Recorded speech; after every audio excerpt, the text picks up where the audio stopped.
लगभग 200 सालों तक हमारी सोने की चिड़िया के सुनहरे पंख एक एक करके उखाड़ देने के बाद अंग्रेज तो चले गए, पर अपने पीछे छोड़ गए एक ऐसा देश जिसकी 70% से भी ज्यादा जनसंख्या गरीबी और भूखमरी से जूझ रही थी। स्कूल में गणित सीखने के बजाय बच्चे रास्तों पर खाना ढूंढना सीख रहे थे, जिस वजह से भारत के 88% लोग अनपढ़ थे। और जिस देश की अर्थव्यवस्था अंग्रेजों से पहले 27% हुआ करती थी, उसे पूरी तरह निचोड़कर अंग्रेजों ने 3.9% पर लाकर छोड़ दिया था।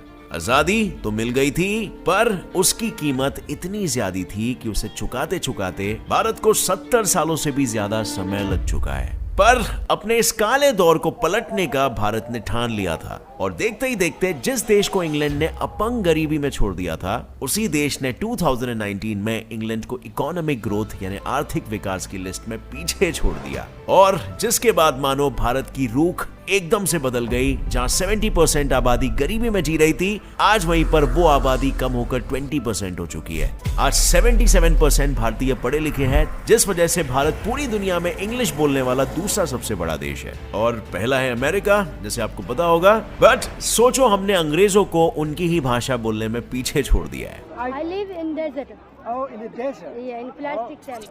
लेकिन सवाल तो ये है ना कि जिस देश को इतनी बुरी हालत में इंग्लैंड छोड़कर गया था, आज उसी देश ने इंग्लैंड को हर क्षेत्र में इतना पीछे कैसे छोड़ दिया है। और अगर हम इसी रफ्तार से आगे बढ़ते रहे तो क्या ये पॉसिबल है कि बस कुछ ही सालों में भारत दुनिया का अगला सुपर पावर बन जाएगा? अगर आप इन सारे सवालों का जवाब और इंडिया की इस तरक्की में किसका हाथ है ये जानना चाहते हो, तो बने रहो मेरे साथ इस वीडियो के अंत तक। और बिना किसी देरी के शुरू करते हैं टुडेस वीडियो टाइटल्ड इंडिया 1947 में कैसा था वर्सेस आज कैसा है।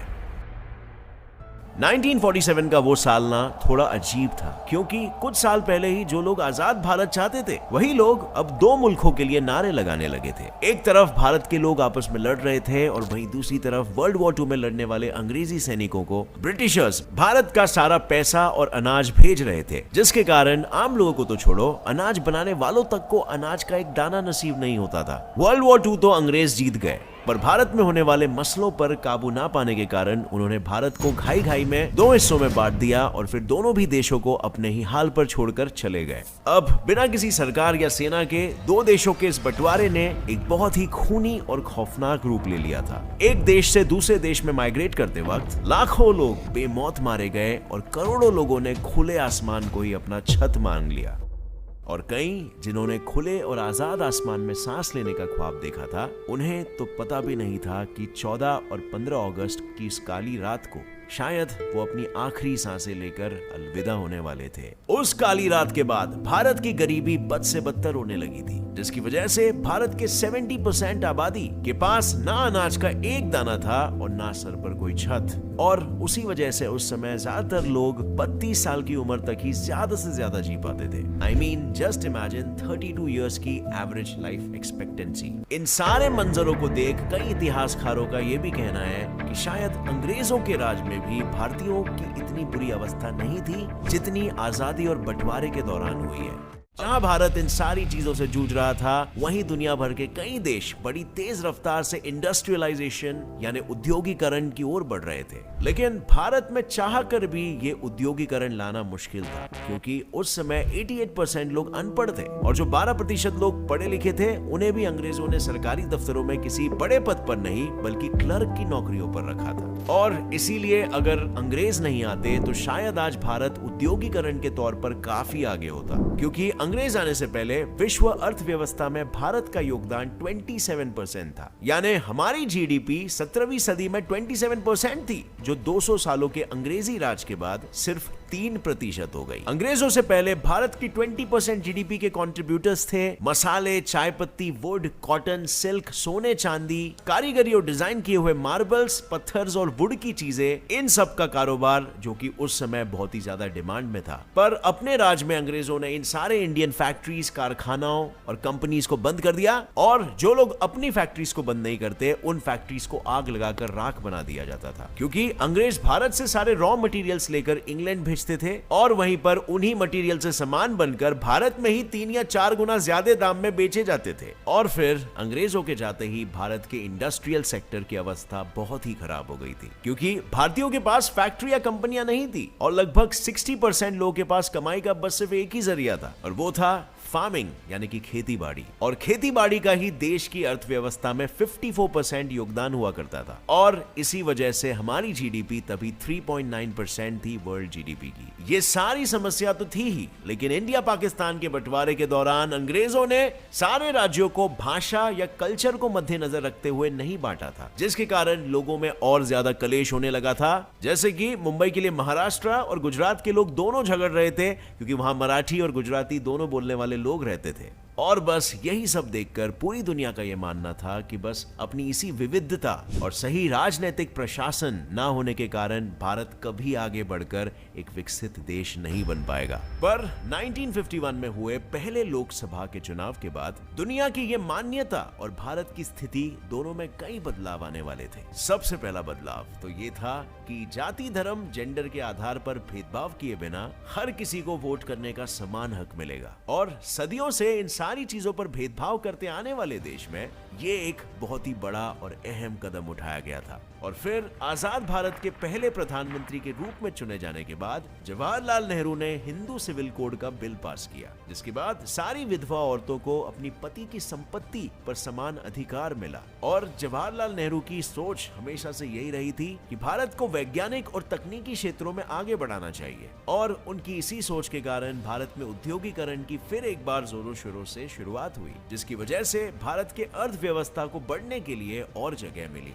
और इसी के लिए सरकार ने 5 ईयर प्लान की भी शुरुआत की, जिसका उद्देश्य ये था कि भारत की अर्थव्यवस्था को सुधारना और भारत को गरीबी के चक्रव्यूह से बाहर निकालना। इस योजना का टोटल बजट था 2378 करोड़, जो खेती बाड़ी, सिंचाई, इंडस्ट्री, ट्रांसपोर्ट और कम्युनिकेशंस को डेवलप करने के लिए इस्तेमाल किया गया था। अब इसके कारण इकोनॉमी हर क्षेत्र में डेवलप हुई और इस 5 ईयर प्लान का टारगेट ग्रोथ रेट 2.1% था, पर हमने 3.6% ग्रोथ अचीव किया। और इसी के कारण भारत में 1950s के दौरान कई इंडियन इंडस्ट्रीज का जन्म हुआ, जिसमें से एक था टाटा लोकोमोटिव। ये इंडस्ट्री आजादी के पहले बॉयलर्स और लोकोमोटिव बनाने का काम करती थी, पर उस वक्त भारत में लोकोमोटिव का सबसे बड़ा एक्सपोर्टर था इंग्लैंड, और वो अपने इंडियन कस्टमर्स को टाटा के साथ शेयर नहीं करना चाहता था। तो टाटा ने अपने लोकोमोटिव्स और बॉयलर्स को जर्मनी में एक्सपोर्ट करना शुरू कर दिया और टाटा में बनने वाले बॉयलर्स के कठिन काम के लिए जमशेदपुर से पठानों को बुलाया जाता था।